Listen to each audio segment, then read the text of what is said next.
আসসালামু আলাইকুম। সিলেট স্টুডিও থেকে চ্যানেল এস সিলেটের খবরে সবাইকে স্বাগত জানাচ্ছি ফাতেমা রশিদ সাবা। প্রথমেই জানিয়ে দিচ্ছি খবরের শিরোনামগুলো। কৃষিতে অসামান্য সাফল্য অর্জন করেছে বর্তমান সরকার। হবিগঞ্জে বিনামূল্যে সরিষা বীজ ও রাসায়নিক সার বিতরণ কর্মসূচির উদ্বোধনকালে অর্থ ও পরিকল্পনা প্রতিমন্ত্রী এম এ মান্নান।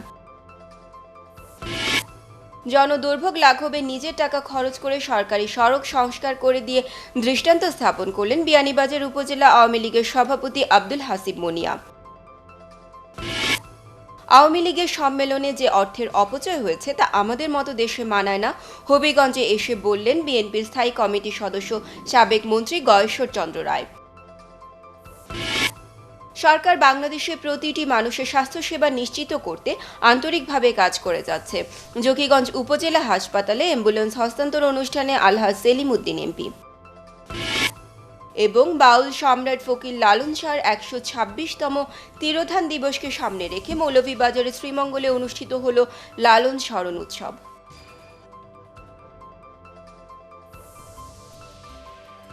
আসসালামু আলাইকুম। সিলেট স্টুডিও থেকে চ্যানেল এস সিলেটের খবরে সবাইকে স্বাগত জানাচ্ছি ফাতেমা রশিদ সাবা। প্রথমেই জানিয়ে দিচ্ছি খবরের শিরোনামগুলো। এতক্ষণ শিরোনাম শুনছিলেন, এবারে পুরো খবর। হবিগঞ্জে বিনামূল্যে সরিষা বীজ ও রাসায়নিক সার বিতরণ কর্মসূচির উদ্বোধন করেছেন অর্থ ও পরিকল্পনা প্রতিমন্ত্রী এম এ মান্নান। বৃহস্পতিবার সদর উপজেলা মিলনায়তনে অনুষ্ঠিত এক সভায় এই কর্মসূচির উদ্বোধন করা হয়। এ সময় মন্ত্রী তার বক্তৃতায় বলেন, কৃষিতে অসামান্য সাফল্য অর্জন করেছে বর্তমান সরকার। সভায় আরও বক্তব্য রাখেন হবিগঞ্জ লাখাই আসনের সংসদ সদস্য অ্যাডভোকেট মোহাম্মদ আবু জাহির, হবিগঞ্জ সদর উপজেলা চেয়ারম্যান সৈয়দ আহমেদুল হক সহ অন্যান্যরা। বক্তারা কৃষকের ভাগ্য উন্নয়নে বর্তমান সরকারের বিভিন্ন পদক্ষেপে প্রশংসা করে বলেন, নানা কর্মসূচির মধ্য দিয়ে সরকার প্রমাণ করেছে যে আওয়ামী লীগ ক্ষমতায় থাকলে কৃষির দেশ খাদ্যে স্বয়ংসম্পূর্ণ হবে। সভায় কৃষকদের মাঝে বিনামূল্যে সার ও বীজ বিতরণ করা হয়।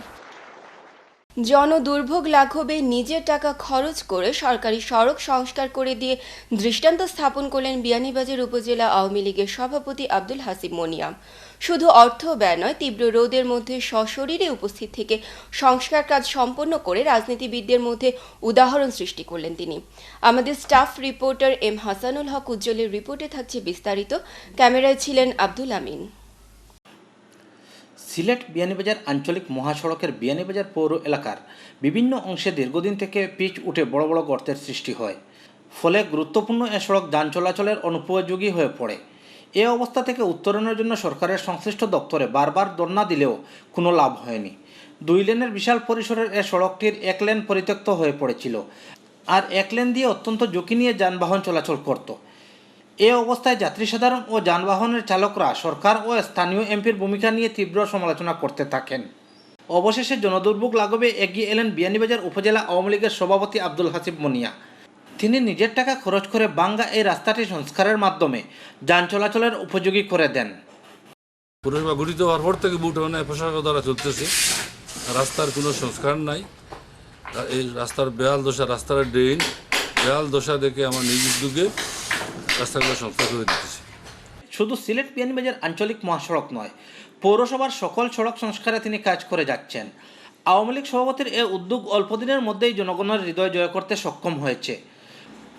চালক ও পথচারীরা এই নেতার উদ্যোগকে সাধুবাদ জানিয়েছেন। পৌরসভার ভিতরে খুবই খারাপ, কিন্তু রাস্তার মাঝে মাত্র পারলে নিয়ে তো স্বচ্ছভাবে আমরা গাড়ি নিয়ে নিতাম পারলে। অবস্থা রাস্তা ইট বিট ফালাইয়া দেওয়া কিছু আমরা সুবিধা হওয়ার আমরা চালাইয়া যাইতে আমরা খুব আরাম লাগে। আমার সরকারের পাশাপাশি এলাকাভিত্তিক বিত্তশালী সামাজিক ও রাজনৈতিক নেতারা এরকম উদ্যোগ গ্রহণ করলে সড়কগুলোর অবস্থা অনেক ভালো থাকত, এমনটাই মত দিয়েছেন পথচারীরা। M Hasanul Haque Ujjal, channel S news, Beanibazar. Bangabandhu Sheikh Mujibur রহমানের ছোট ছেলে শেখ রাসেলের 52তম জন্মদিন উপলক্ষে বাংলাদেশ শিশু একাডেমি সিলেট জেলা শাখা আয়োজিত 5 দিনব্যাপী অনুষ্ঠানমালা শেষ হয়েছে। শনিবার কবি নজরুল অডিটোরিয়ামে আয়োজন করা হয় সমাপনী অনুষ্ঠানের। এতে প্রধান অতিথি ছিলেন অতিরিক্ত জেলা প্রশাসক সার্বিক মোহাম্মদ শহীদুল ইসলাম চৌধুরী। বিশেষ অতিথি ছিলেন জেলা প্রাথমিক শিক্ষা কর্মকর্তা নুরুল ইসলাম, ইন্ডিপেন্ডেন্ট টেলিভিশনের ব্যুরো প্রধান আল আজাদ, জেলা ক্রীড়া কর্মকর্তা মনোরঞ্জন দে ও সম্মিলিত সাংস্কৃতিক জোটের সাধারণ সম্পাদক শামসুল আলম সেলিম। সভাপতিত্ব করেন জেলা শিশু বিষয়ক কর্মকর্তা সাইদুর রহমান ভুইয়া। পরিচালনায় ছিলেন নিশাত রায়হানা ইতু ও মুশফিকুর রহমান। অনুষ্ঠান শেষে পুরস্কার বিতরণ করা হয়। সবশেষে শিশুরা সাংস্কৃতিক অনুষ্ঠান পরিবেশন করে। জমিয়তে উলামা ইসলাম বাংলাদেশের সাবেক কেন্দ্রীয় ভারপ্রাপ্ত সভাপতি মাসিক মদিনার সম্পাদক আল্লামা মহিউদ্দিন খান রহমতুল্লাহি আলাইহি ও জগন্নাথপুর উপজেলা জমিয়তের সাবেক সাধারণ সম্পাদক মাওলানা সৈয়দ মুস্তাকিম আলী রহমতুল্লাহি আলাইহির জীবন ও কর্ম শীর্ষক আলোচনা সভা দোয়া মাহফিল অনুষ্ঠিত হয়েছে। আলোচনা সভা দোয়া মাহফিল বক্তারা বলেন, মহিউদ্দিন খানের মতো শূন্যতা আজ আমরা অনুভব করছি। তিনি ছিলেন একজন উদার রাজনীতিবিদ। সারা জীবন দেশ ও জাতির কল্যাণে কাজ করে গেছেন। তার নীতি ও আদর্শকে আমাদের লালন করতে হবে। জগন্নাথপুর উপজেলার সৈয়দপুর সাহারপাড়া ইউনিয়ন জমিয়ত, যুব জমিয়ত ও ছাত্র জমিয়তের যৌথ উদ্যোগে সৈয়দপুর বাজারে আয়োজিত আলোচনা ও দোয়া মাহফিলে প্রধান অতিথির বক্তব্য রাখেন জমিয়তে উলামা ইসলাম বাংলাদেশের সহ সভাপতি আল্লামা তাফাজ্জুল হক হবিগঞ্জি। প্রধান বক্তা ছিলেন জমিয়তে উলামা ইসলাম বাংলাদেশের কেন্দ্রীয় যুগ্ম মহাসচিব সাবেক সংসদ সদস্য অ্যাডভোকেট মাওলানা শাহিনুর পাশা চৌধুরী। প্রধান মেহমানের বক্তব্য রাখেন দৈনিক ইনকিলাব পত্রিকার সিনিয়র সম্পাদক মাওলানা উবাইদুর রহমান খান নদভী।